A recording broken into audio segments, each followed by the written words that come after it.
Court में पेश करेंगे। पप्पू यादव के साथ पप्पू यादव की पार्टी के नेता हमारे साथ हैं। सबसे पहले क्या स्थिति होती है?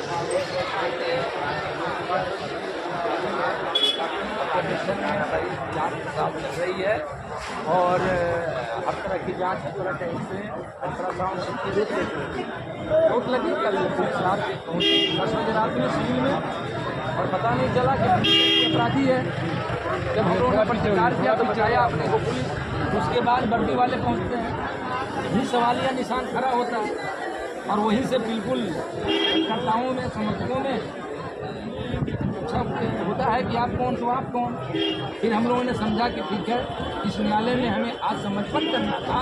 उसी के पूर्व पटना पुलिस, बिहार की पुलिस साजिशन फंसाते हुए हम लोगों ने सतर्कता बरती। इन्हें फंसाने का मौका हम नहीं देंगे। हम सब लोग इकट्ठा हुए।